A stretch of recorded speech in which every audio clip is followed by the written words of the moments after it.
Okay, Chair, we're ready to start. Diolch yn fawr, Sally. Croeso I bawb yma heddiw I Pwyllgor Craffu a Trosolwg, Cyllid ac Adnoddau, a phawb sydd yn bresennol o bell. Hoffwn atgoffa'r aelodau I ddewis eu haith gan fod cyfarpar cyfieithu ar gael a mae groeso chi ddefnyddio'r Gymraeg yn ogystal â'r Saesneg. Os ydych chi'n dymuno siarad eich bod yn defnyddio'r swyddogaeth codi llaw, gallwch hefyd defnyddio y cyfleuster sgwrsio. Hoffwn atgoffa aelodau fod y cyfarfod yn cael ei recordio a'i ffrydio'n fyw. Iawn ta, mi geiff bob meicroffon ei ddiffodd o'n I bai eich bod yn dynodi eich bod am siarad ac felly fyddaf yn galw eich enw a bydd angen I chi roi eich meicroffon ymlaen. Yr aelodau a'r swyddogion I reoli eu meicroffonau eu hunain a dôn yn cadw golwg dros y cyfan ac yn diffodd meicroffonau fel nad oes gormod ymlaen ar yr un pryd. Iawn, ymlaen â ni. Eitem gyntaf, penodi is-gadeirydd. Osa unrhyw enwebiadau? Brian Cossey? Yeah, can I propose Councillor Dave Rees, please? Diolch yn fawr. Osa eilydd? Seconder?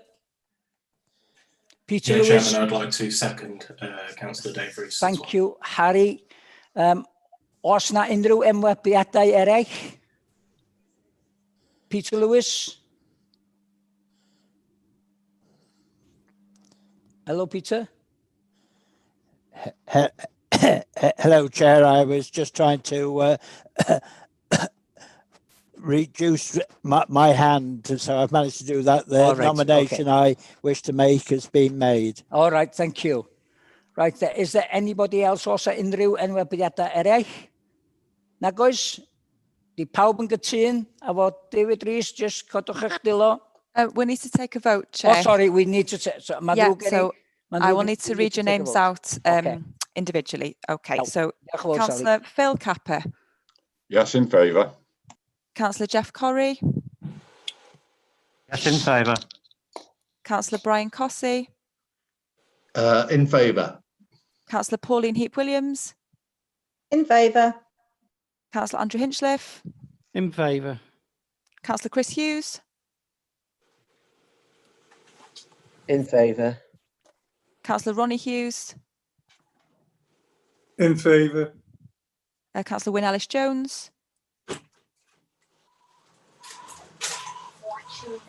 Obliged. Councillor Peter Lewis. In favour. Councillor Yvonne Lloyd. Obliged. Councillor James Lusted. Obliged. Councillor Anne McCaffrey. In favour. Councillor Dave Rees. In favour. Councillor Austin Roberts. Definitely in favour. Councillor Harry Saville. For. Councillor Nigel Smith. Oh, you're on mute, Nigel. Obliged. Okay, Councillor Joan Vaughan. Obliged. And Councillor Andrew Wood.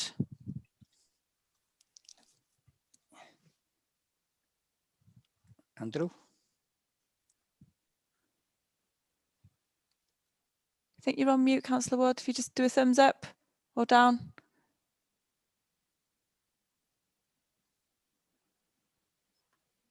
Yeah, okay. Yeah, that's carried. Iawn, diolch yn fawr, thank you. Croeso nôl, Dave Rees. Right, eitem 2, ymddiheuriadau am absenoldeb. Apologies, anybody? I've had no apologies. Diolch yn fawr. Datgan cysylltiadau? Any declarations? Mr. Jeff Corrie?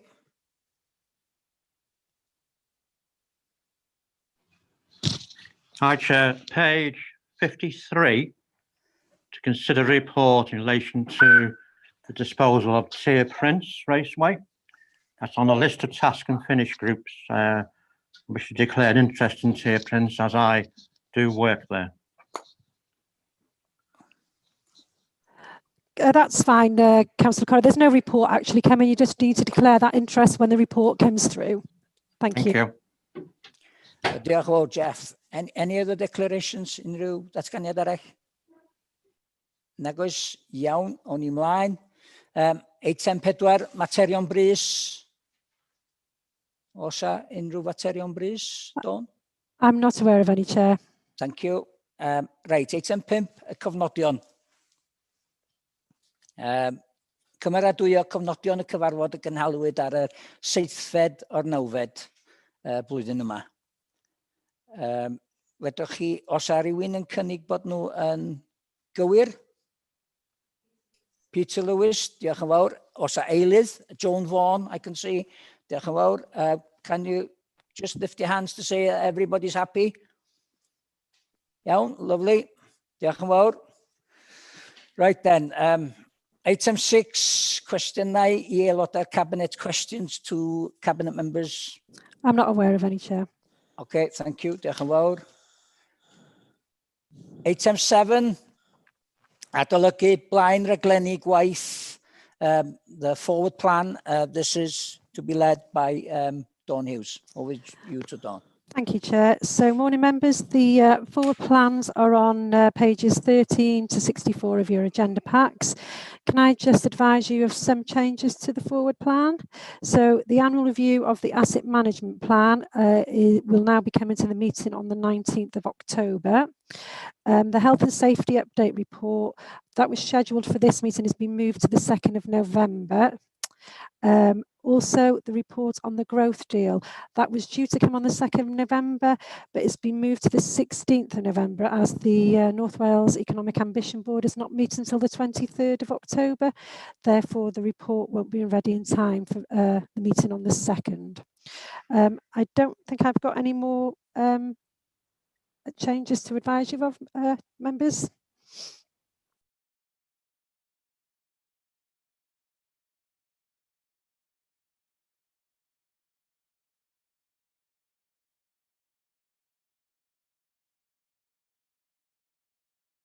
Very sorry, I forgot to unmute myself. Is there anybody want to say anything? I think Pauline's hand was up, and then Councillor Andrew Wood. Pauline?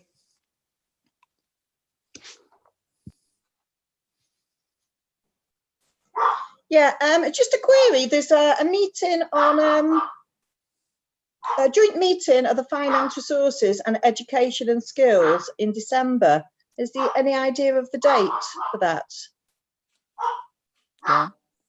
No, I can't quite recall the date at the moment. I will get back to you, Pauline, on that one. Okay, it's just I've got a busy month, so I need to get it down in my diary, you see. That's all. Okay, no problem. Okay, thank you. Andrew? Thank you, Chair. Good morning to everybody. Just a quick one. The council tax premiums and long-term empty housing premiums. They come to Cabinet on the 8th or 9th of December. That's 8 Monday mornings time. We've still not had a meeting about it to fix or look at this. And I believe there's public consultation afterwards. So we need to move quickly on this one. So with Susan, I think Susan Plum, is it? But we need to definitely move a lot quicker on this. You didn't mention date in that forward, so you got a date? Yeah, I'll chase that up, Councillor Wood. I think Jason Parker's now leading on that at the moment, so I'll chase that up. I think he is looking at dates for a date for the task and finish group, but I'll come back to you on that one. Councillor Anne McCaffrey. Okay, next question is. Oh, sorry, Andrew. Can I have another question? Yes, by all means. Two small questions. Anyway, I can't see anything. I know the alternative use for the Mocktra building. Have we got any further forwards for as a members update report for that? As in buying, selling, leaving? What? I haven't seen anything in the forward work programme on that one.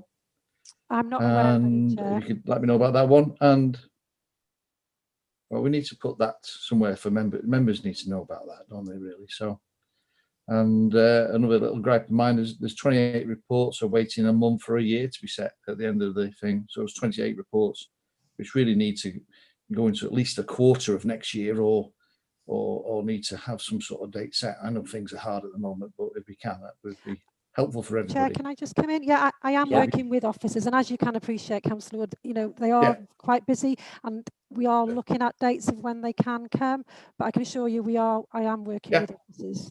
Okay. But if you can let me know about the mock drill, please, the building. I will do. Okay, Andrew. Iawn, Anne. Hi, thanks, Chair. John, just one thing for me. Unless I've missed it, I don't see any reference there for the revenue budget 21-22 in terms of our forward plan. And perhaps equally, maybe a second one, which is to reference at least Brexit, because patently we're coming to that cliff edge, aren't we now? I appreciate we don't know which way it's going to go, but just that it's in our forward work plan for this year.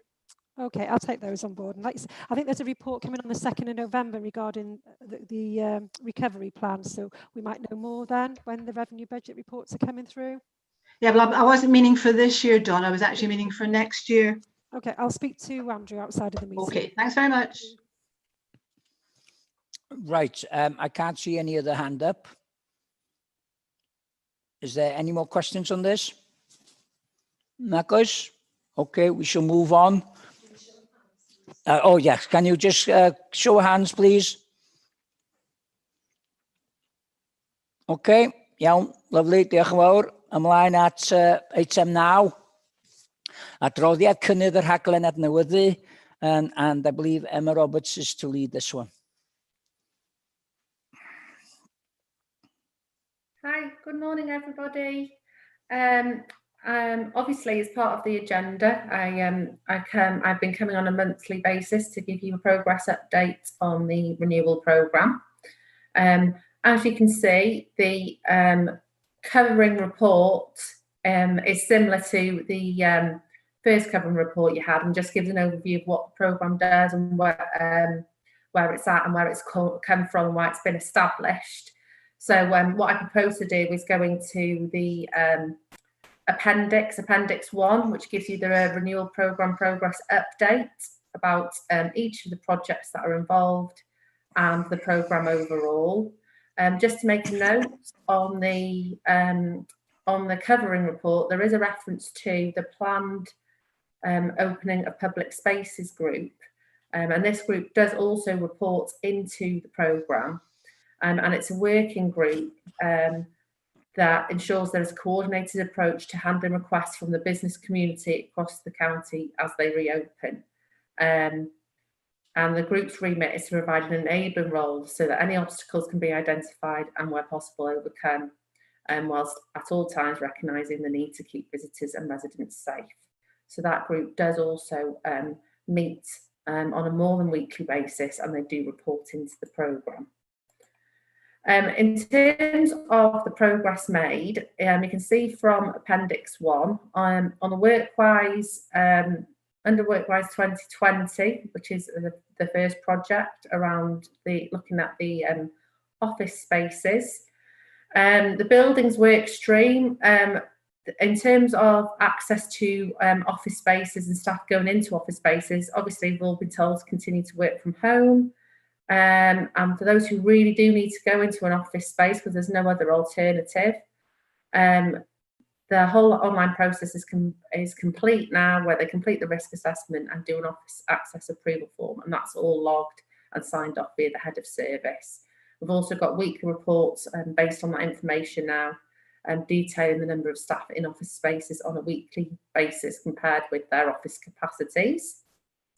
In terms of the visioning work stream, which looks at office spaces and how they'll be used in the future, we did the staff survey, and we've now completed that analysis of the staff survey, and I brought you some of the results at the last meeting, and those results will now feed into the visioning for the future.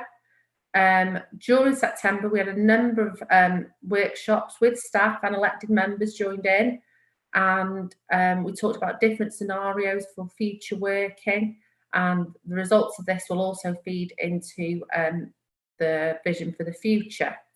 So the next step during this month is to look at all the results of all the workshops and the surveys, and then look at the outline proposals going forward.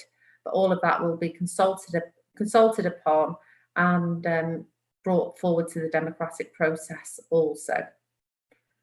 In terms of democracy and governance, there was a elected member survey also, and the results of that came to the Democratic Services Committee on 24th of August. I've said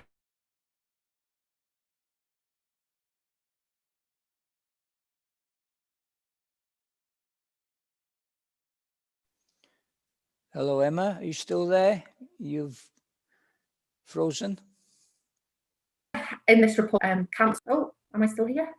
Yeah, you are. You're back now. Yeah, you're back. You were frozen for a short while. Oh, okay. Just to say that visioning workshop, has been re-established. A new date for that vision workshop for elected members will be put in place, and we're continuing to investigate a hybrid democratic meeting model. In terms of the elected member survey, I won't go through those results again, because obviously you did have them at the Democratic Services Committee and they are in the report for you to see. The customers work stream was looking before the local lockdown at options for opening office receptions for the public to book an appointment. There has been a paper prepared and draft, and that is currently on hold until we have more direction from the Welsh Government as to where we're going in the future, and when what will happen with the local lockdown restrictions. I'll move on now to the service renewal project. In terms of service renewal, a lot of the work has recently been on continuing to open the services as required in line with the Welsh Government traffic light phases, and looking at track, test and protect, and getting the new app out there and putting all the information out there within our services and the app and the QR codes, the NHS track and trace app, and ensuring that's everywhere and everyone's aware of the requirements. Obviously, a number of within the last month or so, a number of services did reopen, and that includes the schools in September and book browsing at libraries in September also, and a number of the sort of Conway Disability Service projects reopened throughout September. The Service Renewal Group also are now looking at ensuring that we have workflows in place, and they have been approved around if someone has shows symptoms whilst working in a service or a customer, if someone has a positive test, in the workflow for that, and obviously that is all based on what we also do in our schools as well, and that's obviously got all the risk assessments and the workflows in place. So in terms of the overall programme, progress is going well. We are still doing monthly updates reports to this overview and scrutiny committee, and one of the queries today was whether, because they're so close together and the translation deadline so close together and not much changes between when I report here and when I have to get the new report into translation, whether it was possible to do a bi-monthly report to scrutiny, but if I needed to bring anything more forward more quickly, get back into the monthly, join back onto the monthly reporting. So that's all from me. Diolch, Emma. Thank you very much for that. Iawn, Peter Lewis, you've got your hand up. Thank you, Chair, and thank you, Emma. Just a thought, really, in connection with page 69. 69, 7.1. I just wonder whether or not perhaps you might consider involving the third sector organisations as part of that consultation. I think COVID has taught us the benefit of partnership working, and I think perhaps the experience of other tackling poverty could be an advantageous step. Thank you. Okay. Diolch, Peter. Is that okay, Emma? Yeah, I'll take that forward. No Iawn, diolch yn problem. fawr. Next, I have Cynghorydd Harry Saville. Yeah, thanks, Chair. It was just a question about reopening our reception areas and how you've put that bit of work on hold because of the local lockdown. At present, how do the local lockdown restrictions actually impact upon that? Basically, because of the directive to continue to very much work from home and keep people at home and not working in the offices, I think that's why we didn't want to move forward, because obviously we had to start looking at different appointment systems, looking at bringing more people into the office, duty rotas, etc., around some of those options. And we just wanted to concentrate at the moment on response as we've just moved into this sort of two-week period. It doesn't mean it's on hold for the whole time of the local lockdown, because obviously it's lasting 2 weeks, but that's subject to review. It was just that it was ready to go very much so at the point of when it said we're going into a local lockdown. So it doesn't mean it's on hold for, say, 6 months or however. It's just because it was coming into force at the point it said we're going into a local lockdown. So I think we went more into response mode at that point in time, but it could be back on the agenda next month. Harry? No, we'll leave it there. Yeah, okay, lovely. Diolch yn fawr. So Emma, right, next I've got Andrew Hinchcliffe and then Anne McCaffrey. Hello, Chair. I was just going to ask, there's been a lot of mention of it over the weekend.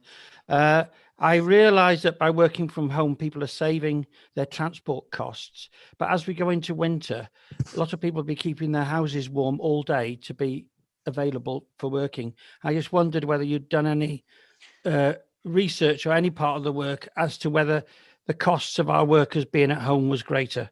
I know it sounds an odd thing, but I've seen it mentioned a few times over the weekend. Yeah, we've got a small task group looking at this across like sort of the different areas of the council. So bringing in carbon, bringing in people from revenues and benefits, just to look at, you know, what is the carbon offset, what is the carbon offset in people's homes, and then also looking at what there is out there in terms of supporting people with sort of heating at home. So that will be coming forward through the Renewable programme to look at that and ensure that we're looking at all the various research that's out there to look at that and support people. Thank you. Thank you. Yeah, thank you.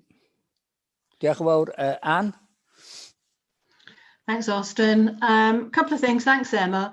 One is, in my area, there's quite a lot of demand stroke pressure, really, to reintroduce community skips. And I know I've already asked this question a couple of months ago of ERF, but I'm not sure what progress we've made in terms of making that a possibility. Obviously, in the rural coastal villages, Mochtra is quite a distance, and it would be a real benefit and boon, I think, to local communities. So that's my sort of first question. And then the second question is in relation to the Test Track and Protect initiative.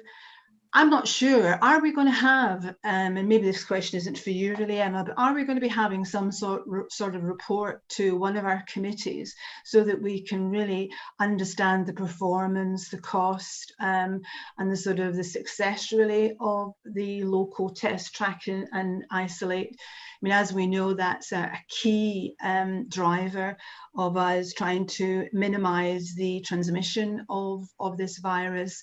And apart from sort of odd comments, and I know we had a report asking, you know, do we endorse we actually have some local data, and there's a big absence of local data, and I think certainly members should have some sort of access to data. So a couple of questions. Thanks, Emma. No problem. What I will do is I will take that back through the project, the community skips, because obviously I can't have an answer right now, but I'll take that back and I'll get back to you on that one.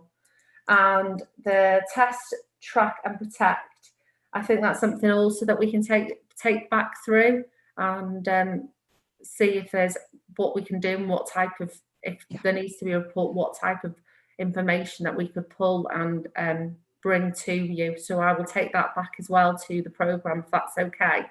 Chair, can I come in? Yes, you can. Yeah, can I just advise members that we are having a presentation to the Member Development and Information Forum on the 29th of October. Just finalised it on Friday. So where Regulatory Services will be in attendance and we'll be giving an update on the test, track and trace programme. Oh, okay. If I could just come back on that, yes, you can. Austin. Yeah, you can. I mean, part of why I've got a bit of reservation about it being a member development thing, the public doesn't get any opportunity to get assurance on this. So whilst a briefing is good, I just think that it needs to be in the public domain, that we as elected representatives are evaluating and scrutinising what our success is. So I appreciate it going to member development, but I think it needs to come through democracy as well, in terms of public democracy. Thanks. Yeah, if I can just comment about the skips as well. Yeah. Thank you, Chair. Yeah, skip service restarted in a reduced form in September, operating Tuesdays, Wednesdays and Thursdays, and it's going back to its full 5 days from next week. So just give Jim a bell and make an appointment for it. Thank you, Greg. That's good news. Thanks very much, Greg. Dawn? Yeah, like I say, it's going to come to member development, and then after that, if members feel it warrants further scrutiny, then obviously that can be, members can request that. Okay, Anne? Yeah, I mean, I still firmly hold the view that this needs to be in the public domain. There's a lot of concern out there that people don't know what's happening in their area. And if we're trying to influence behaviour, we need to sort of provide public assurance and information. So, but I take the point, let's have a look at member development next week, but my personal view doesn't change. Thanks. Okay, thank you, Anne. I don't have any other hands up. So can I ask you all to, so as we can note this, can I ask for a show of hands, please? Councillor Austin? Yes, sorry, Emma. Yeah. Could I just get, could I ask about my recommendation, sorry, about the bi-monthly report? Oh, yes, sorry, yes. Sorry. So yeah, in terms of, because I'm not on the monthly reporting, by the time I've reported today, I have to write a new report by the end of this week to go in for November. And it's just the length of time before the change. So I was wondering if I could report bi-monthly to the scrutiny, and if anything comes up in between, I will jump back in and do like either a verbal report or an actual update quickly and send it for translation and join into the scrutiny. Brian, okay, Brian, you want to come in? Only to move Emma's proposition. Okay, have I got a seconder for that? I'm sure I have. Yes, James listed. Diolch yn fawr. Everybody happy with that? Oh, Anne McCaffrey, you want to come in? No, I'm just going to second it, but all obviously right. James got there first. Okay. Thank you. Yeah, show of hands, please. Lovely, diolch yn fawr. Thank you, everybody. Thank you very much, Emma. Diolch yn fawr iawn. Thank you. Okay. Bye. Ta-ra. Yr eitem nesaf, adroddiad blynyddol 2019-2020 ar gyfer cynllun corfforaethol. A'r arweinydd ar hwn ydy Fran Lewis. Bore da, Fran. Bore da, good morning everybody. Apologies, I'm not going to stay on video because it's quite temperamental here on a rather drizzly and wet Anglesey. So I will turn my video off.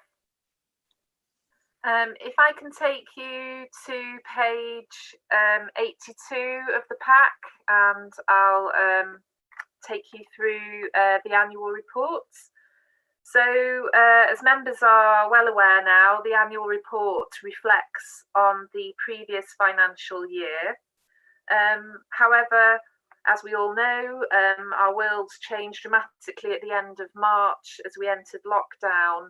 And although that mainly the work that we've done there falls within this current financial year, it wouldn't be appropriate to not refer to the phenomenal shift in work that the authority has undertaken during the summer, and wait to report to that on that until next October. And therefore, we have included within the annual reports an overview of the work that the authority did during lockdown.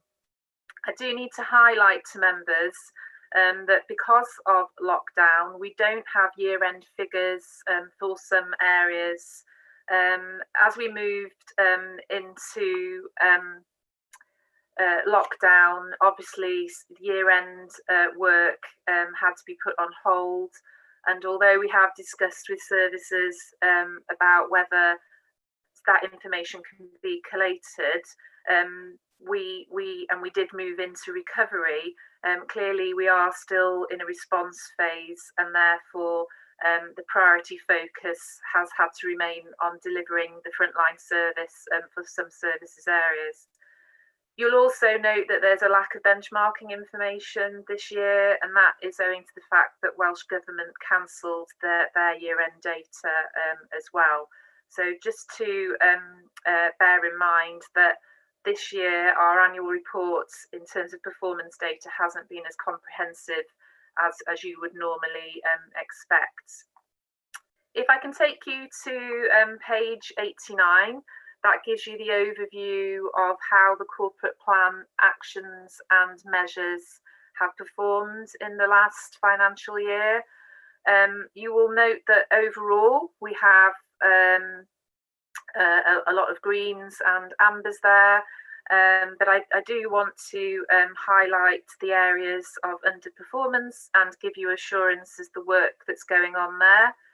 In terms of M2.4, this is a safeguarding measure, and the underperformance relates to the data capture. I know I have presented to scrutiny before on this issue. To give members reassurance, internal audit have rated safeguarding with satisfactory assurance now, and whilst we haven't hit the targets for training, the rates have improved. You'll see within the more detailed area of the annual report, which is on page 127 to 129, the work that the Safeguarding Board is doing to deliver the Safeguarding Action Plan and also to improve our approach to training. And I'll come on to this in my next report on the corporate plan. There is a new measure that's being proposed to look at safeguarding training in more detail, and we are working on ensuring that safeguarding is available on Hub, which is where we seem to have the area of data capture problems, getting that information from schools. But overall, in the body of the report, there's some really good work and good assurance that we have got a good corporate approach to safeguarding and a strong culture of safeguarding across the authority. The other areas of underperformance relate to not achieving our affordable housing target, given the general market, which is an area outside our control. We still, A5.6, we still have a lot of work to do in terms of coastal protection, and that remains a corporate risk. However, again, you'll see in the body of the report that there has been progress here in terms of works undertaken in Old Colwyn, and also in terms of gaining funding to continue the coastal defence works. Other areas of underperformance relate to M5.2, which was our measure around business accommodation, which again relates to the current general market, and A6.5, which relates to our project on renewable energy, which was community renewable energy schemes, which are now on hold. We've also had some flooding works, M6.1B, where schemes have been delayed, and M6.4, where we have seen an improvement in our carbon reduction, but just didn't quite meet the targets. So those are the areas of underperformance. Moving on to a more positive aspect, which is where we have done really well. If I can take you to page 93 of the pack, where we have the overview of summary of performance. I think it's fair to note that our areas of performance far outweigh those areas where we haven't achieved targets. Our sickness levels for the last financial year were down, and that's not even taking note of our sickness levels, which have dropped dramatically during lockdown. We've got an exciting new learning and development plan in place, and that has been adapted during lockdown, not only to move training online, but also to adapt training. So a lot of managers, for example, are now learning about managing remotely and making sure that we can support our staff in this new remote learning. We've done really well in terms of our recycling rates. We launched the green waste service. You will note that there are areas of innovation in terms of housing, notably that we are the first authority to provide supported housing for young people. Our education service, you will note within the pack that this is an area of significant change in terms of measuring performance, but they have adapted to the significant change that has taken place during the summer, and our schools are now back open. We mustn't forget the opening of the Culture Centre, and what a fantastic asset that is for the county. And that we, although it seems a long time ago now, that we celebrated hosting the Eisteddfod in the county almost a year ago now, but we had launched the winter promotion offer, and we had a fantastic response in Llandudno in terms of the winter lights. And even though we've all been busy during lockdown responding to frontline, we have also been continuing to meet our statutory responsibilities, and it's pleasing to note that the work on making sure our website is accessible has hit the targets that were required to meet legislation this September, and work continues there, which is vitally important given that we are all accessing information online now. In terms of areas that we have noted that we need to improve, clearly the financial situation remains a challenge for us, and as members you receive regular updates on that. We are monitoring the situation in relation to Brexit, and the Brexit project team is now meeting regularly to review our project plan there. We will continue to work on carbon reduction, and as you've just heard in the report that Emma presented, there's some really exciting opportunities for us there to support the authorities' declaration of a climate change emergency and do some innovative changes to reduce our carbon footprint. Clearly, this is a large report, a lot of information there, and there isn't the time to go through it page by page, but I hope that that gives you a flavour in terms of the previous financial year's performance, and I'll stop now in order to take questions.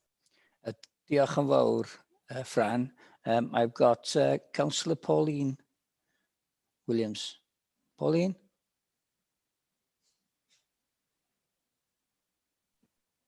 Yeah, it's just a quick question. On page 4, a snapshot of what the authority does, and it's a really nice colourful picture. Are we allowed to put this on our social media pages so people can see what our authority does and what's going on at the moment? Are we allowed to circulate that? Yes, please do. I mean, technically, the annual report is still draft. Okay.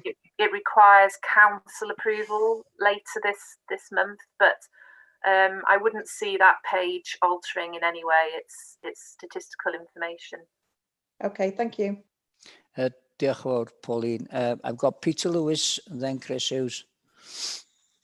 Right, thank you, Fran. I think the report is to be commended. And first of all, I've just got comments to make, but really in line with what Pauline said. I hope that those snapshots and graphics that you've produced will actually get good marketing, because I think there's a lot of information there would be quite illuminating to many of our residents. So I hope that will take place. Just a couple of comments, really. In terms of the sickness levels, I just wonder whether any work has ever done comparing seasons, because I'm conscious that there was quite a lot of flu sickness at the end of last year, which must have had a negative effect on the figures themselves. And in terms of safeguarding, I just wondered whether or not perhaps it wasn't a personal responsibility of employment, in actual fact, to ensure that you did get the safeguarding done during the year. And in view of the fact that it's an option to do online training, that in itself must be an aid. So that's the only comments I've got to make, but a good report. Thank you. Diolch, Peter. Chris. Oh, sorry.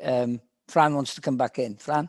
Yeah, sorry. It was just to reassure Councillor Peter that monthly attendance figures go out to all heads of service, so that we regularly monitor sickness levels.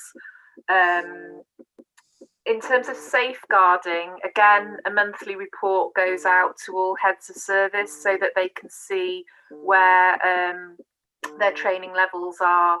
And as I said, presenting the report, we are aware we've still got technical issues in terms of data capture, but it's not something that's looked at infrequently. That it's a monthly monitoring process on that. Iawn, Peter? Okay. Right, I've got Chris Hughes, then Wyn Jones, and then Andrew Wood. But try and use the blue hand, Andrew, if you can. Iawn, Chris. Thank you, Chair. And can I thank you, Fran, and your team for the work that's gone into this. It can't have been easy, bearing in mind the fact that you've all had additional work to do as well alongside the your normal day job. So we do. I'm sure all members appreciate the work that's gone into producing the report that we have in front of us today. On 3.2D refers to the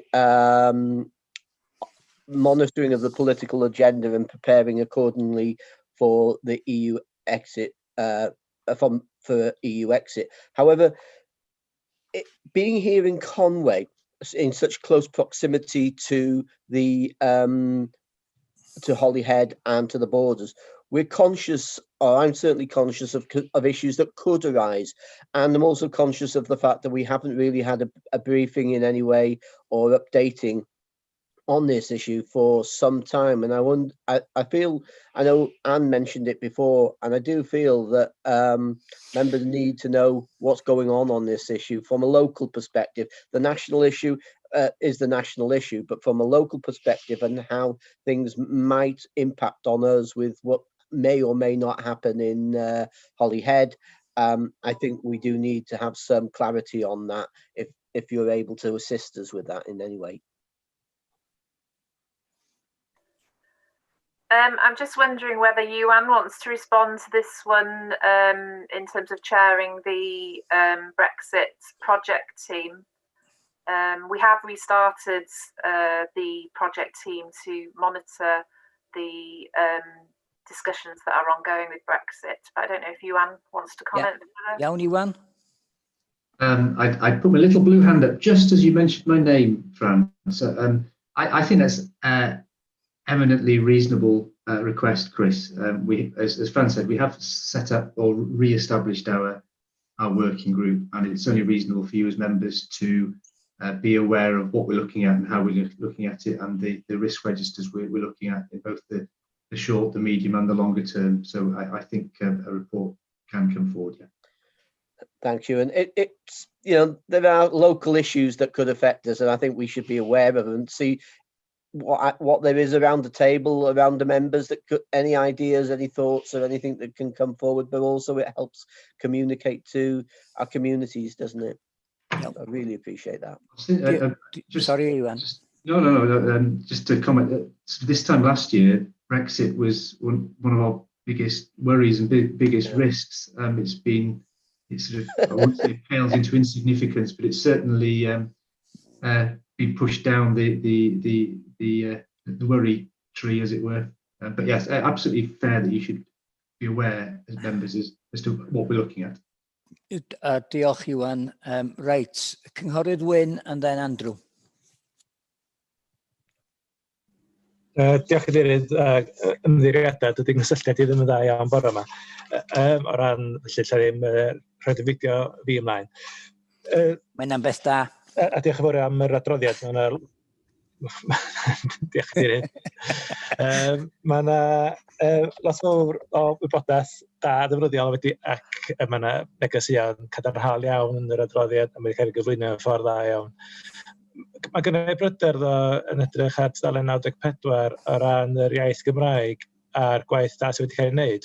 Dwi'n poeni bod ni'n colli'r gwaith da yna. Da ni'n gweld tro ar ôl tro yn ddiweddar bod swyddi sy'n delio'n uniongyrchol efo'r cyhoedd yn aml iawn yn colli'r dynodiad lle mae'r Gymraeg yn hanfodol sydd wedi bod yn arferol yma. Mae'r swyddi'r track and trace, mae heini wedi bod yn Gymraeg yn ddymunol lle maen nhw'n cysylltu'n uniongyrchol hefo yr cyhoedd.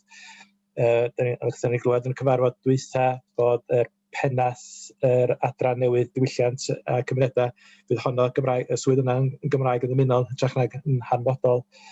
A ni'n dall, oedd yr awgrym oedd bod yr swydd pennaeth cyfreithiol bod honno mynd i fod yn swydd lle oedd y Gymraeg yn ddymunol hytrach nag yn hanfodol. Dwi'n dall bod hynny wedi newid rwan. So poeni dwi bod ni'n colli tir, bod yr trend yn mynd y ffordd anghywir. Jyst isio codi'r pwynt yna a gwneud yr aelodau yn ymwybodol. Diolch, Wyn. Dwi'n gwybod ydy Iwan neu Fran sydd dod yn ôl. Do you want to come back on that, Fran? Or maybe not. Iawn, okay. Iwan, iawn, Iwan. Well, I note Councillor Wyn's point. I think it might be just a matter of a few circumstances coming together that's possibly giving you that cause for certain concern, but I assure you our support for the Welsh language, it hasn't diminished. Okay, diolch, Iwan. Councillor Andrew Wood, and then James Lusted. Thank you, Chair. Thank you, members. Just going back to a red one, which is on page 145. It's M53. It's an old chestnut of mine, but it's the number of apprenticeships provided. It's marked as red because it's gone down to 26. The target was actually 50, and the previous year in 18-19 was 44. But if you put it into context, the previous year before that, which is 16-17, there was 71 modern day apprentices in or within Conway Borough Council. I know that we're actually providing £510,000 towards the apprenticeship levy, and I do commend the council for in the construction phase. We have 3 people working with steel erectors and 3 people in construction. I'm a bit worried that there's this ongoing discussion or something with Llandrillo MNI. That doesn't seem to be working, but maybe somebody can advise me on that. But I think it's time to actually embody a group of people that are maybe interested in forwarding the apprenticeship programme as much as possible and embed it within. It'll bring back into hopefully Welsh-speaking people from the rural areas into maybe jobs on there and do twofold. So my primary worry is 3 years ago we had 71 apprentices. This year we've got 26, and we don't seem to have a scheme that's working with Llandrillo. So please advise. Thank you. Councillor, can I just advise you that tomorrow we've got an education and skills scrutiny committee tomorrow, and we are having an update from the skills and employment board, and also Llandrillo will also be given an update at that meeting, so I'm sure apprenticeships will be fully touched upon, so just to advise you of that. Iawn, Andrew?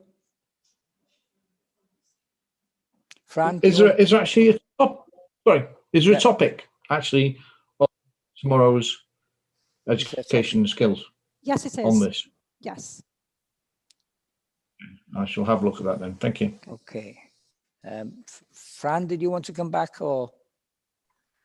Only to sort of reiterate, excuse me, what's within the report, and obviously there'll be more detail tomorrow. But yes, we have seen, if you look back over the years of this being a corporate priority, we have seen a downward turn. That does relate to the change in terms of the levy, and as we've said in the update, our main issue is that only learning providers can access the apprenticeship funding, and we do have a good working relationship with learning providers so that we can maximise what we get from that levy. But as Dawn has said, you'll probably get more detail on that in scrutiny tomorrow. Diolch, Fran. Is that okay? Just give a thumbs up, Andrew.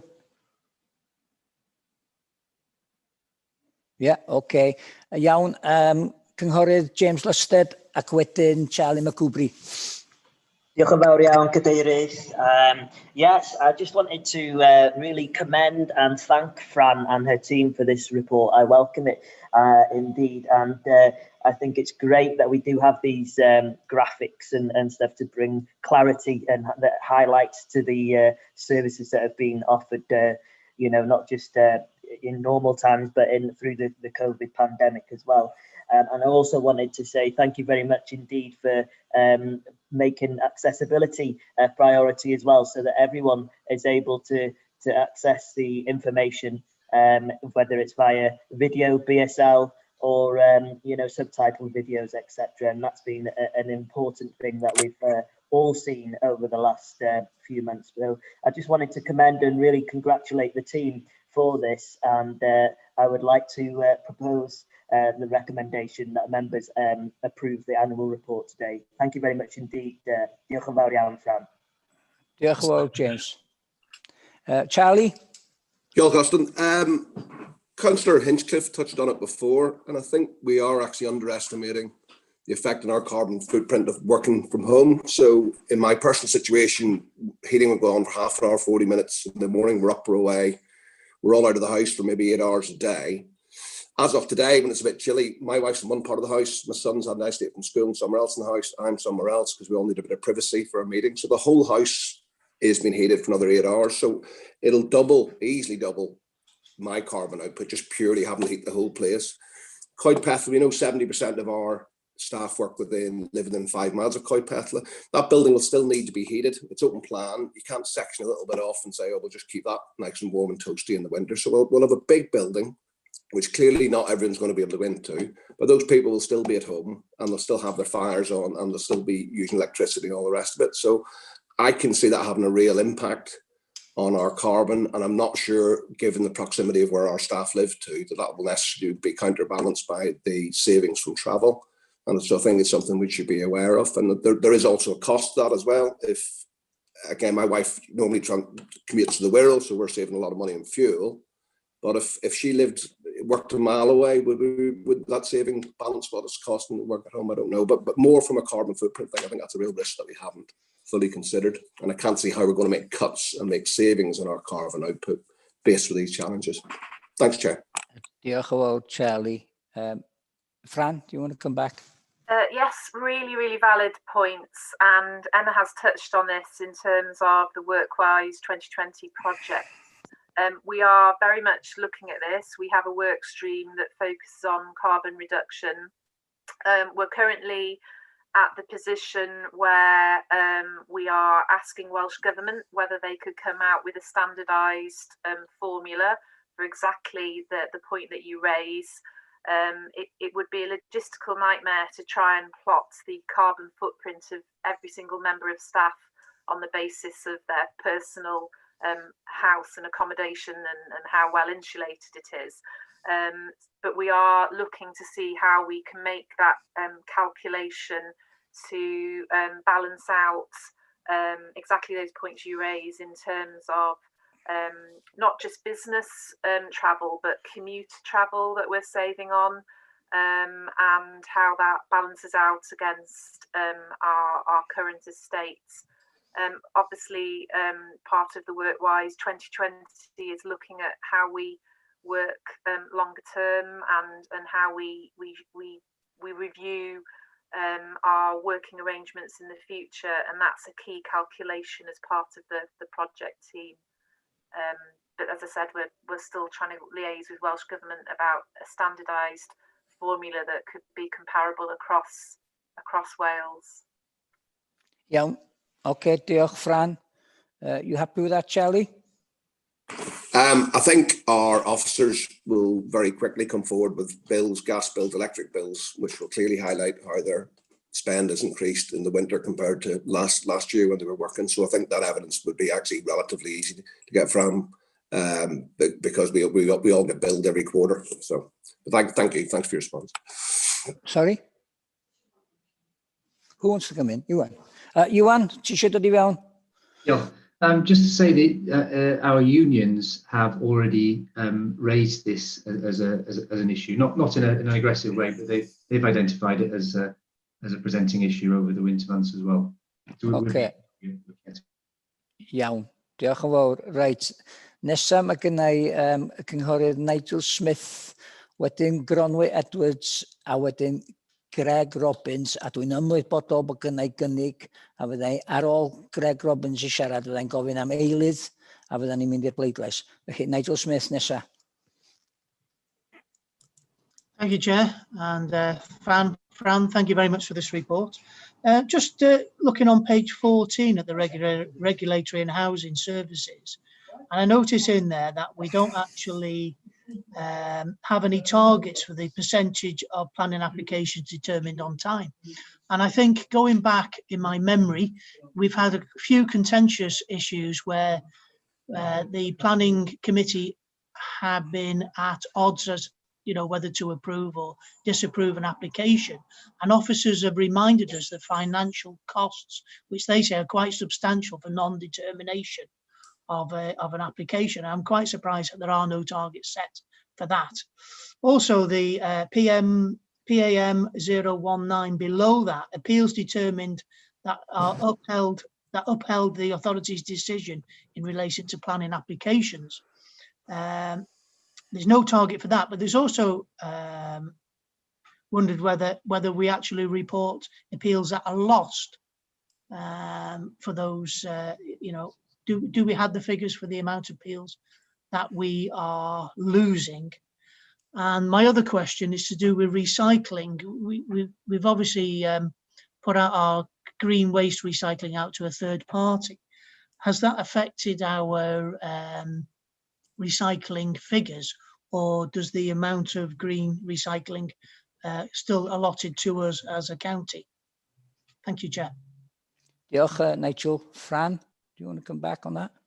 Yeah, I'll start with the last question because my memory is not as in terms of recycling. Yes, even though we put it out to a third party, we still include those measures, and as we've noted in the annual report, we've had our best recycling rates yet this year. In terms of the targets, thank you for prompting my memory. Yes, I do need to, I'll mention it in the next report. I do need to note to members that in some areas we still need to set targets, and we would ordinarily have done that around March, where we would meet with the relevant director and cabinet portfolio member, and for obvious reasons that didn't take place. As a corporate team, we were redeployed during lockdown, and we are now back in our substantive roles, and we've pretty much caught up apart from the targets. So we still need to try and put some target meetings in to review each of those measures in terms of whether it's relevant or not. You are right though, we don't always assign targets. It's whether it's appropriate to do so. Sometimes we do just monitor performance. Diolch, Fran. Thanks, Fran. Yeah, you know, officers do tell us that there is a considerable financial cost to the county, so I think that really needs to be picked up on. Thank you. Diolch, Nigel. Right. Even though Gronwy's hand was before Greg, I'll bring in Greg because he might have something to say about the recycling. Well, the green recycling figures, obviously, we're only started in March, effectively, so they'll quarter's report. Be interested to actually see how they work. With over 19,000 subscribers, I think it's probably going to actually show an increase potentially, but the data will speak as it comes forward. The reason I put my hand up was actually partially to answer Councillor Chapter, although Fran answered it very eloquently about the piece of work. But in our carbon zero progress roadmap, those considerations about working from home, the effects of that, and negating the offset against saving carbon like a transport is all in that roadmap. That was approved by the Green Programme Board last week and be coming through the scrutiny process beginning of November. Diolch, Greg. Gronwy, and then finally Councillor Harry, who I'm sure will second James Lyster's proposal.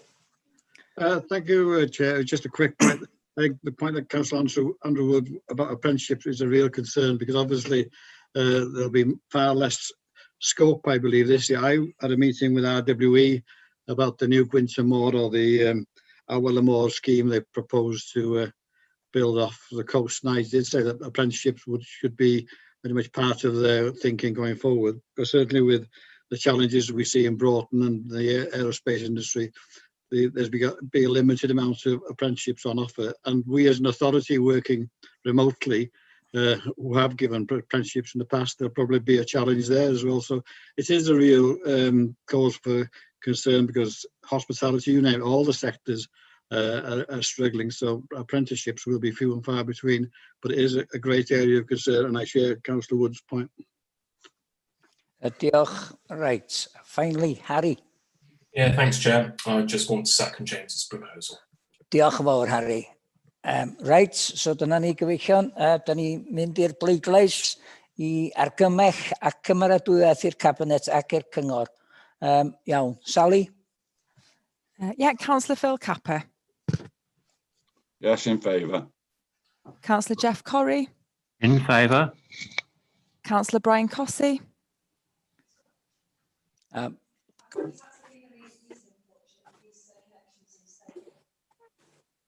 Okay, yeah. Okay, Councillor Pauline Heap-Williams. In favour. Councillor Andrew Hinchliffe.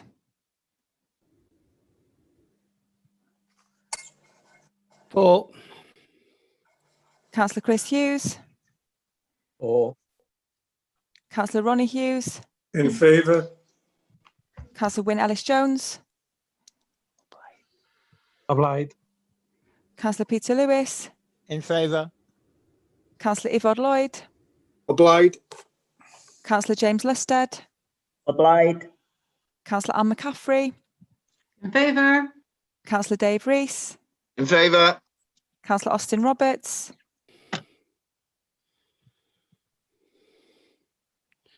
Dach chi ar mute, Austin? Sorry, obliged.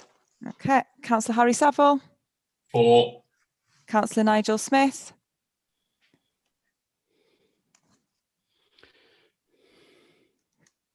Councillor Smith still here?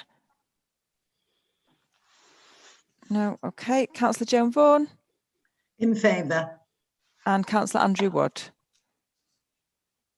In favour, thank you. Okay, yeah, that's carried, Chair. Diolch yn fawr, Sally.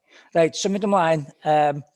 Reitem nesa, adolygiad blynyddol o gynllun corfforaethol 2017 I 2022 ac unwaith eto yn ôl at Fran. Thank you, Councillor Austin. Yeah, so I can take members to page 185 within the pack. You'll see this year's review of the corporate plan. just for context, this piece of work was completed and a report had been prepared to present to democracy back in March, but again, for obvious reasons, it didn't quite make it to the political committees. So to provide assurance, we did go through a process of community engagement and invited the community to share their views, both in terms of finances as well as objectives as to how we should update the corporate plan.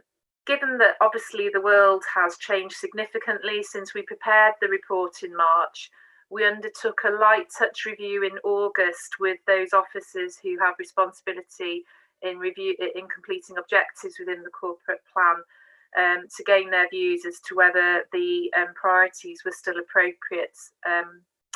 And therefore, the report that is before you today has reflected on the changes in light of COVID.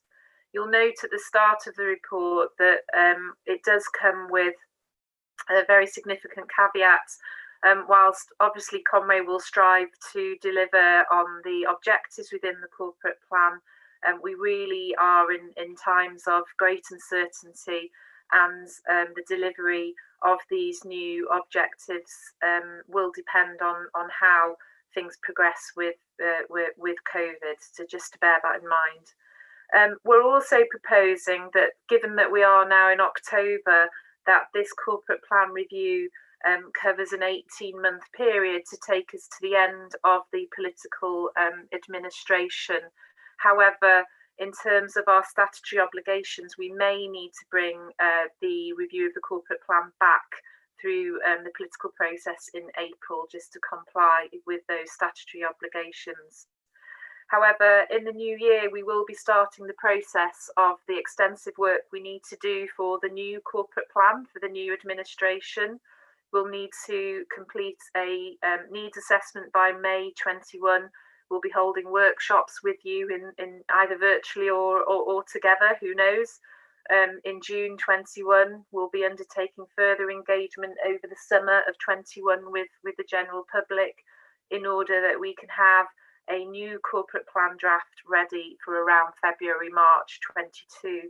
So in light of the significant work that we need to do next year, it would seem sensible to propose that this review covers the 18-month period. I won't go into great detail in terms of the proposed changes. They are all highlighted in red. I think that they're fairly self-explanatory. Perhaps the one which I might preempt that you may feel is an area of concern is the significant change within the corporate priority 1, education. That's an area which is outside our control, but a number of those education measures are proposed for removal, and that's in light of the All Wales, the Welsh Government agenda in terms of changing how we measure education performance. As I said in my previous report, you'll also note that there's changes in terms of the safeguarding measure as well that's noted there, and there are various, some of them just tweaks within the report in terms of wording, but again, they're all highlighted in red. As I also said earlier, one piece of work we still need to complete is just reviewing those targets where we haven't had time to the chance to undertake the review of targets for the review of the corporate plan. But again, given the caveat we've put on this report, it obviously we need targets to aim for, but given the circumstances, it just depends in terms of the focus of services in responding to the COVID situation. Thank you.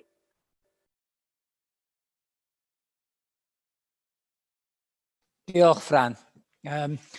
Councillor Peter Lewis.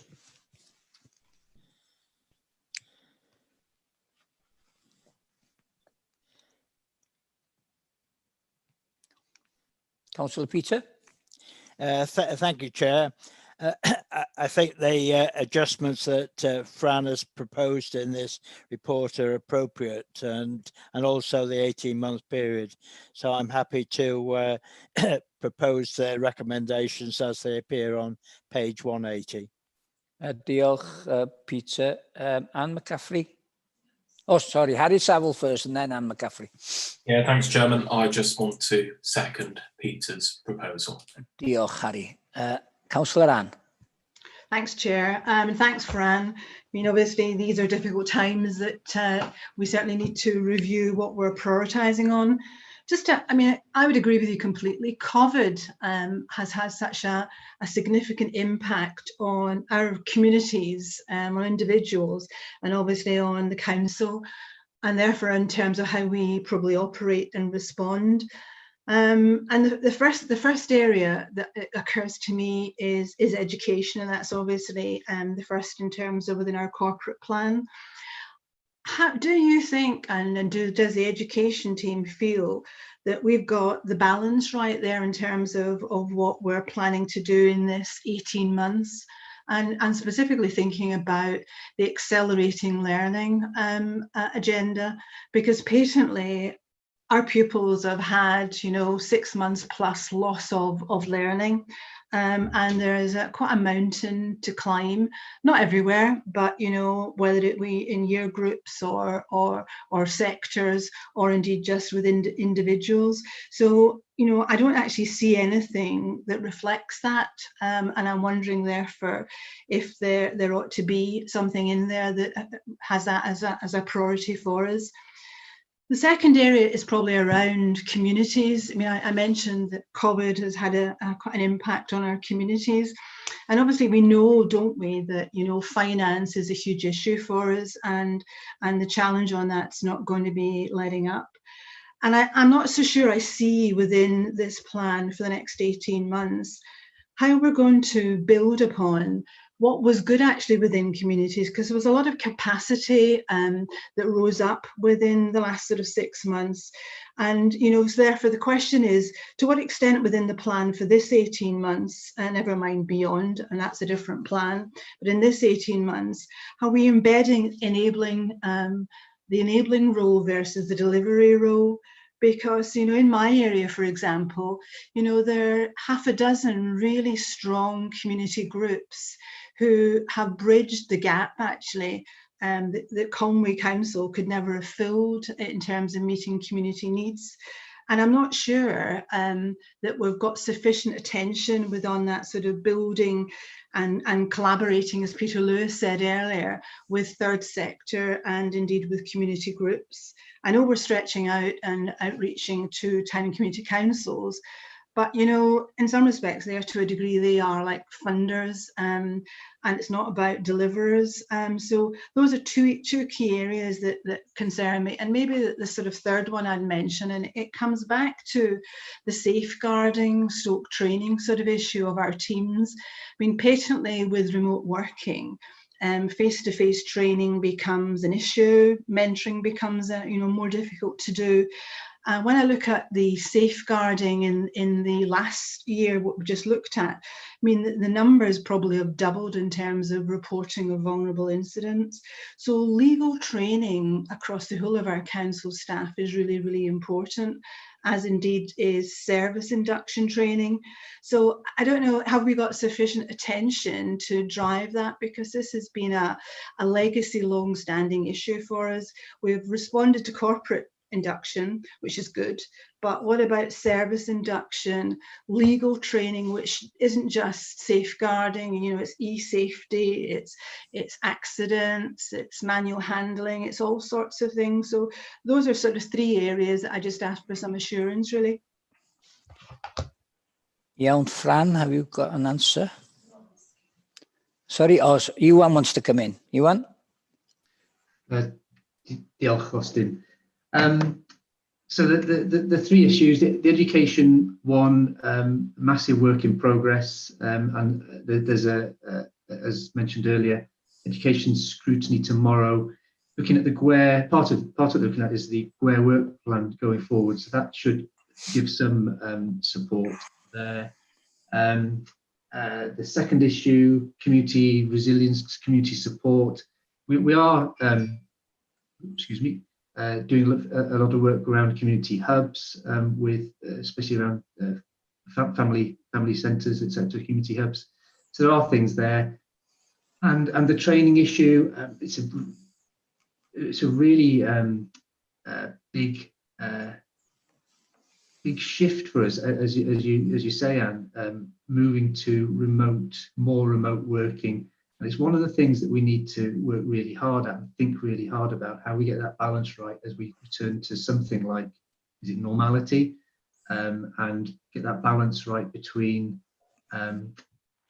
face-to-face working, working in teams, actually shoulder to shoulder, albeit 2 meters apart, and whatever that might be in the future. So I think all of those things are in the mix, and I don't think we could definitively say now what the proposals are to take those forward, but I would accept and agree that they're all really important and need to be very much at the forefront of our minds over the next period. So it's not an answer, but it's hopefully some comfort that we are looking at those things.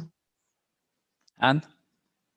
Thanks, Ewan, and thanks for your response. I suppose probably where I was coming from is that what gets targeted gets delivered in some respects. So whilst I take your points of assurance that it's in the mix somewhere, I think I'd like to just see something written down so that we don't forget, really, and we're looking at reviewing our performance across some of these areas. So I just ask you perhaps to look at if that could be done.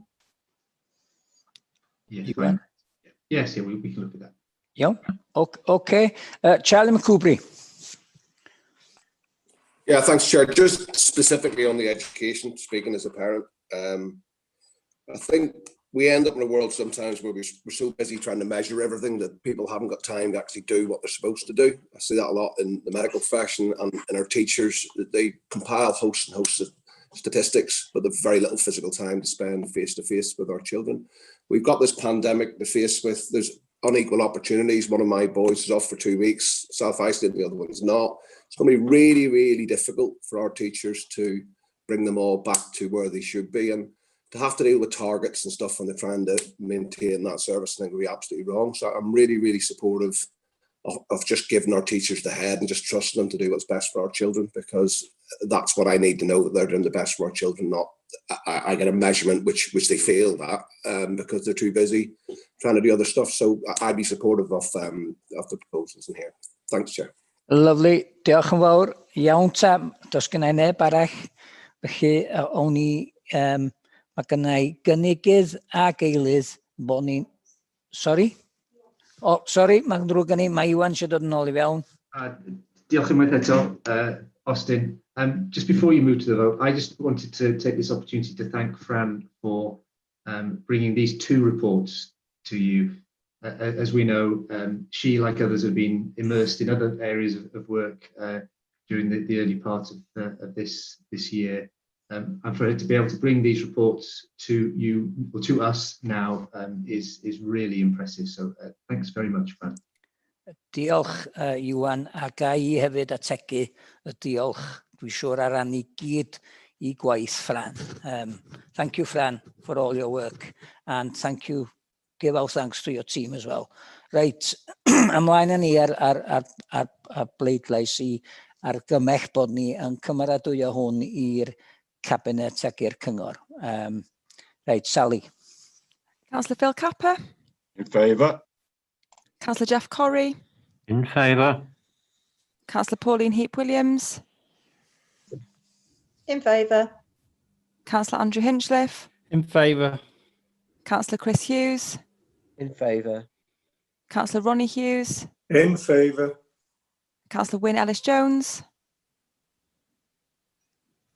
O blaid. Councillor Peter Lewis. In favour. Councillor Yvonne Lloyd.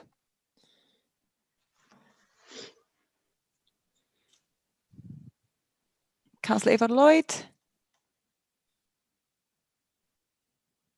Okay, okay. Councillor James Listed. O blaid. Councillor Anne McCaffrey. In favour. Councillor Dave Rees. In favour. Councillor Austin Roberts. O blaid. Councillor Harry Saville. For. Councillor Nigel Smith. O blaid. Councillor Joan Vaughan. In favour. And Councillor Andrew Wood. Thanks to Fran, I'm definitely in favour. Thank you. Yeah, that's carried, Chair. Diolch yn fawr, ac unwaith eto diolch I Fran a bob pwyl I ti yn Sir Fôn. Iawn. Reit, yr eitem ola heddiw, ceisiadau rheoliadau rhyddid gwybodaeth amgylcheddol. A Derek O'Connor will be leading us through this item. Bore da, Derek. Bore da, good morning. I don't know if you can see me. I have a dodgy camera on my laptop, but yes, we can see you, Derek. I'm sure you'll manage if you can't. Right. Good morning, members. The annual report for the Freedom of Information and Environmental Information requests on pages 208 to 213 of your pack. I'll just run through a few sort of salient points, and then you can ask any questions you wish. You'll note there on the first page of the report the number of requests that we've opened versus the number that we've closed. This, for us, is a 9% decrease on the previous figures last year. And other local authorities and other agencies, Betsy and the fire services, are also reporting similar decreases of between 2 and 15%. I don't know why that is, if I'm honest, because this would have been, finished just at the end or just at the beginning of the COVID-19 period. So no reasons, no justification really as to why requests are on the decline. But there we are. The time scales for responding for information requests, as you'll be aware, is 20 working days. This was achieved in 81% of the requests that we responded to or complied with, which is an increase on the previous year of 72. Which is where if you recall last year, I would have anticipated that we would have had an improvement in the percentage. The Information Commissioner, just by way of background, usually looks at authorities that have, or sorry, I should reword it in a way. The Information Commissioner looks at a figure of 81% as being a reasonable response rate, and can take an unhealthy interest in authorities that maybe don't achieve that. Now, we don't report these figures nationally or anything. There's no reason for us to do so. So you might ask the question, well, how would they ever know? They would never know unless they actually come and ask us what our figures are. And at Appendix A is a breakdown of the month by month kind of requests as they come in, and of those that we respond to. We try, where possible here, to get a flavour of where the requests are coming from. It's not an exact science, you will have heard me said over many years, because we can never be positively certain. A reporter, a politician, or a business could send us an email in from what would appear to be a public account, Gmail or Yahoo. So it's not an exact science, but where we can determine where they're coming from, we do record it, and you can see there the breakdown, which I know you won't have necessarily figures in front of you for last year, but the public is showing there 52% as opposed to 48% the previous year. The ones from a political source showing 2%, which is down from 4% last year. And the others just showing slight variations, but nothing major. Requests are subject to, or may be subject to, a number of exemptions. So there are, we don't respond to every request. We don't provide everything that's requested in every request. There are exemptions that we can apply, and listed there are some of the exemptions that we have applied. 21 times we refused on cost grounds, prejudicial to conduct of public affairs, accessible elsewhere. It's interesting that, because that is a huge increase in comparative to previous years, and that is because we're making some headway in getting services to proactively publish information. So if the information is already public available, yes, the request is still valid, but we can deal with it in the unit by signposting and signing the request off. Some requests involve personal data, and you should be aware, I'm sure from previous training, that personal data is governed by Data Protection Act and the general data protection regulations. Others, they're providing confidence, commercial interests, etc. Court records and legal professional privilege are all amongst those exemptions that have been invoked. If requesters are not happy, they can put in an internal review, and they may not be happy for a number of reasons. Might be they're just not happy with the response, or all of the response, or with our handling of the request in general. Of those requests where they put in internal reviews, we've had a total of 20 this year as opposed to 29 last year, which is an improvement. If the requester is not happy with our response to their internal review, then they can go to the Information Commissioner. There were 3 such appeals last year.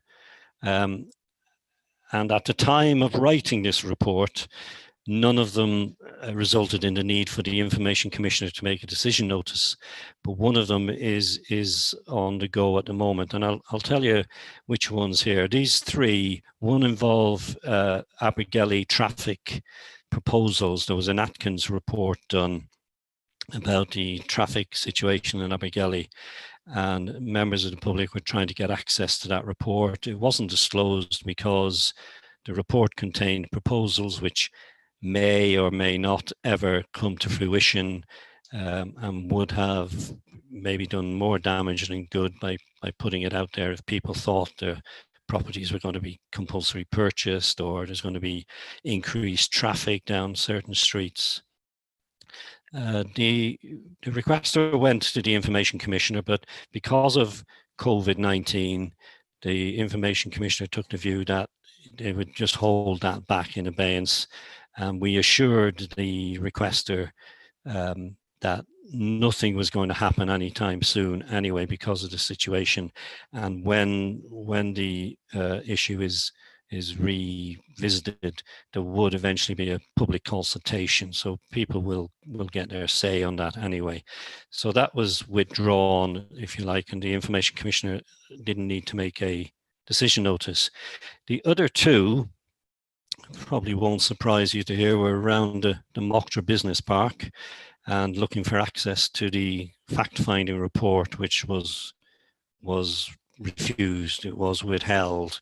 Eventually, a decision was taken in the council that a redacted version of that report could be disclosed, and was disclosed. So the redacted information was the personal details of those named within the report. That satisfied the Information Commissioner to the extent that they didn't need to make a decision notice, but since writing this report, the requester of that information has challenged the redaction of the personal data. And I've written to the ICO a week ago last Friday, laying out the rationale as to why that information wasn't disclosed and wouldn't be disclosed, and they will make a decision notice very, very soon.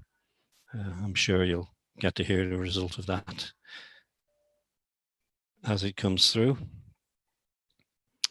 So the work, as I mentioned, in the unit continues around identifying data sets. The more information we can publicly make available, then the easier we can deal with requests as they come in. And over time, the requesters behavior will change because they know the information is already publicly accessible. They can access it directly themselves. It is important to note that the 81% success rate, if you like, this year, in ordinary times, I would hope that would be improved again next year, but I'm anticipating that it will go backwards to some degree, although I don't know how much. This is because of COVID-19, because services have been reprioritizing some of their work, and it's had a big impact on resources to enable them to deal with the requests. We are keeping requesters informed. Every time we get a request, we do advise them of the current situation and that timescales may slip, and we ask for their understanding and patience. And by and large, most people are fine with it. There are one or two who don't think COVID-19 is an issue and it shouldn't affect the timely response to information, but there we have it. And that's it, really, in a nutshell. I don't know if you have any questions or any particular things you want me to discuss. Diolch, Derek. I've got Councillor Ronnie and then Councillor Harry Seville. Ronnie. Unmute yourself, Ronnie. Good morning. Can I just go to item 6 on the agenda? It has a cost implication, because if I remember correctly, about 3 or 4 years ago, it was costing this authority close on £100,000 for these freedom of information. I'm not saying we should be, it's legal what we've got to do, but I do feel as councillors we have figures in front of us how much it's costing. And I don't know if Andrew's listening. Andrew can remember the times that we were looking at this, especially when we were getting inundated by a certain AM. But things have seemed to have eased off there. But I still feel we should have in this report saying what the cost is to the authority. A simple request, Chairman. Okay. Sorry? Right. Derek, can you answer that? I can only say that it's not possible for us to quantify the cost of dealing with requests. Our recording systems don't allow it.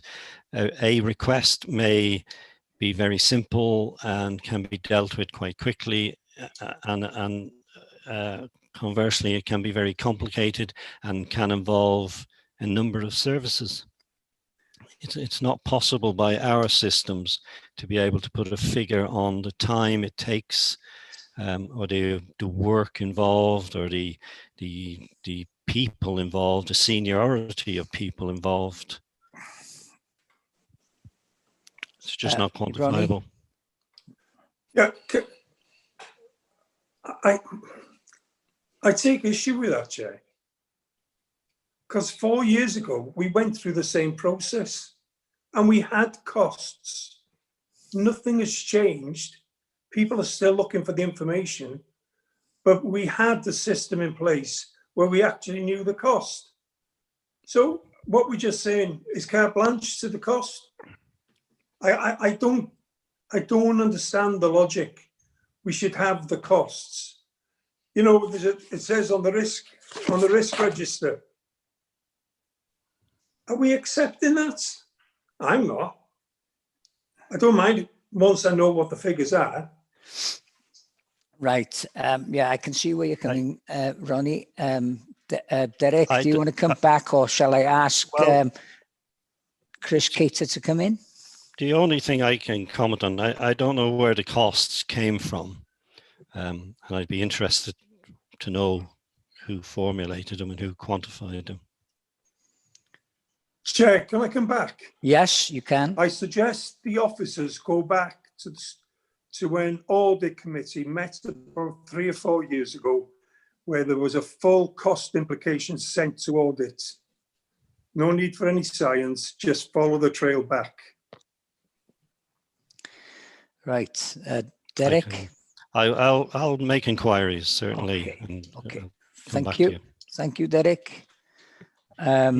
Chris, I'll bring you in now, Chris. Chris Cater. This goes before my time with the portfolio. We can have a look at this, and I'll have a discussion with Derek about it, how we could perhaps go back and look and see how it was previously done and whether that was an accurate reflection. I don't know. There may have been problems with that way of doing things. So we'll have a look into it, Ronnie. I certainly do see your point. Okay. As you said, I mean, I'm amazed that there's only actually one vexatious person there in that chart. I think that's quite encouraging, because I think in the past we had quite a few vexatious people that used to target us with these freedom of information requests. As Derek's outlined, the number of requests have gone down, so that's good news, isn't it? Okay, are you happy, Ronnie? Well, I know you're not happy, Ronnie, but is there another comment you'd like to make? Unmute yourself. Yes, I'm happy. Okay, thank you. Councillor Harry Saville and then Councillor Anne McCaffrey. Yeah, thanks, Chairman. I've got two things I wanted to say. The first one was the point Ronnie made did jump out at me in the report. I could imagine, obviously I'm not a professional in the world of information and data, but I could imagine putting a price or cost on every single request could be challenging. But haven't we at some point over the last couple of years recruited a new member of staff into, isn't it, the Information and Governance Unit? So perhaps one way of looking at the cost could be to look at the cost of staffing that unit over the last 2 or 3 years. That would surely be a very simple way of looking at it, because obviously you bring in more staff to respond to an increased number of requests. So that's just one comment I'd make. The only other one is, obviously, Derek said the number of requests we've had have gone down. That's great. The number of internal complaints we've had has gone down even faster, which is, that's a big positive. I think it's great to see that we haven't had any internal complaints upheld so far this year. I take Derek's comments that obviously there could be a couple of issues on the horizon on board, but I think this is overall quite positive, and I'd like to propose that we note the report. Lovely, thank you, Harry. I've got Councillor Anne and then Councillor Philip Evans. Thanks, Chair, and I'm happy to second moving of the report. I'd also like to congratulate Derek just on a really good report, and a report which actually shows some sort of considerable progress. Derek, it's good to see you looking well. I haven't seen you for quite some time. The bit that particularly interests me is the fact, I mean, I'm a big fan of open data, so that, you know, in essence, people should be able to get information for themselves, as opposed to have to go through making specific requests. So it's really pleasing to see that there's progress being made in us getting services to routinely publish things on a regular basis, and it's really good to see that, you know, you had 64 times where you could say this information is already published. But the question I'd probably just ask you, Derek, is can you give us a flavour of where in 1920 the progress was made in terms of starting to have new information routinely published? Yes, it's mainly around business rates information. There have been a huge, and there is nationally a huge interest in business rates information, where businesses are in debits or in credits. And there's a lot of people that take that information on board, whether it's from a business sense themselves, whether they want to contact services or contact businesses to let them know that they have credits that they could access. Now, what this used to take quite a timely report dealing with all the various different requests that come in, because they all come in with a slightly different theme. But what they do now is they produce a monthly report or a couple of monthly reports, and we just put them out on the website, and it's there. So any requests that come in are just registered, and then they're just held in abeyance until we have a spare minute or two, and then they're just referred to where the information is on the website. We're trying to do the same with other services that might be able to provide timely information, environmental, for example, regulatory, and it's slow progress, but we are sort of making headroads into it. And do you want to come back? Yeah, just thanks for that, Derek. It's just good to see where both the successes are and perhaps where the opportunities lie, and perhaps, you know, the portfolio holders present could pick up the challenge that you've just clarified for us in terms of where the next opportunities lie for us. So thanks very much indeed. Yeah. Diolch, Anne. Thank you. And right, I got Philip Evans, and then finally Charlie McCoubry, because we have got a proposer and a seconder. Thank you. Philip Evans. Diolch yn fawr, Mr. Cadeirydd. I've got one comment, and that is it'll be interesting to see if we actually get any FOI requests on asking details of the financial implications of dealing with requests, don't it? But harking back to Ronnie's main point, I understand we must have some mechanism, however rough and ready, to estimate costs of providing information. Otherwise, surely we wouldn't be able to say, no, we can't do it on the basis of cost, or we want money from you. Oh, okay. Can I come back on that?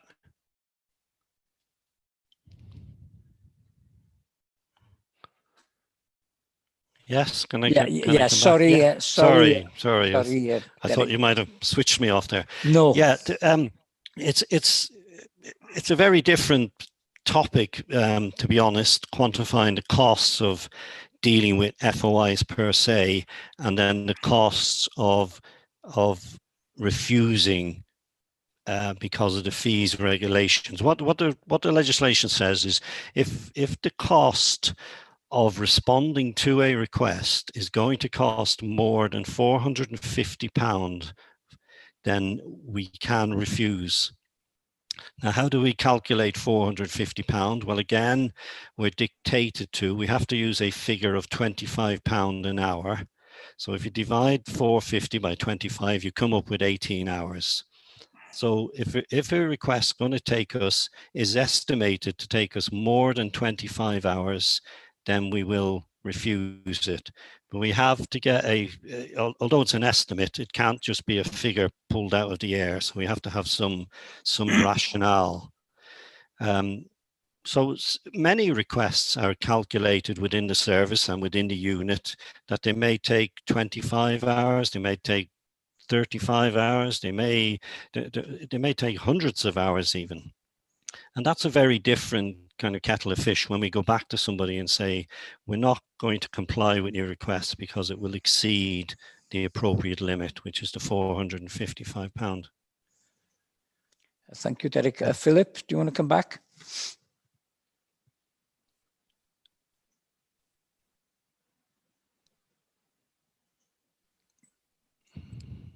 Do you want to come back, Philip? No, it's all right. Thank you, Chair. Okay, lovely. All right then, Councillor Charlie. Thanks for your patience, Chair. Apologies, I've been too much this morning. Just wanted to ask Derek about, do we keep an accessible database of the previous FOIs? I get sight of them every month, and there's a lot of repetition there. And I think if people can actually see how transparent we are and how many there is, but if there's a link on the FOI page where it said, here's last month's, the months before, but like planning decisions where they could see how transparent we are, I think it'd be quite useful in terms of people realizing there is a cost, there is a volume, and the information's probably very similar to what they want anyway, isn't there? Yes, do you mean for the public?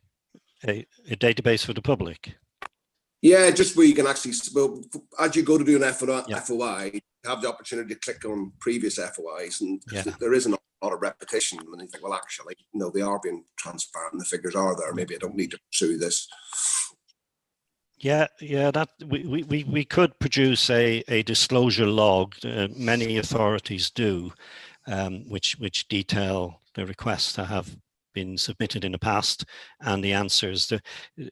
We have to be careful and mindful of what we put up there, because we can't just put the requests as they come in up there, because they will contain personal data of individuals that have submitted them, which we wouldn't have any legal basis for providing. There is also a school of thought, though, that people use disclosure logs as a means of submitting FOI requests. So they may go through disclosure logs and find a topic that they are interested in, and then submit a request for more updated information on that. And I certainly know from press colleagues that they are aware that journalists have used disclosure logs as a means of just fishing for interesting stories and then exploring that with further requests. But there's no reason why we can't do it. There's no legal requirement for us to do it. But it is, I take your point. It is a good idea in terms of openness and transparency, and people can see it for what it is. Oh, Charlie. Thank you, Charlie. Diolch yn fawr, Derek. Right. Can I ask for a show of hands, please, so as we can note this?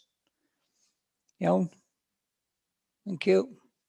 Lovely. Okay, there we are. Well, diolch yn fawr I Derek, a diolch yn fawr I Emma ac I Fran, a hefyd gai diolch I chi gyd am gyfrannu yn y drafodaeth heddiw, ac hefyd gai diolch yn arbennig I Dawn, Sally a Berwyn a'r tîm, ac hefyd i'r cyfieithydd. A tan y tro nesa, hwyl fawr. Could I have a word, Austin, please? Yes, okay, Dave, yes, by all means.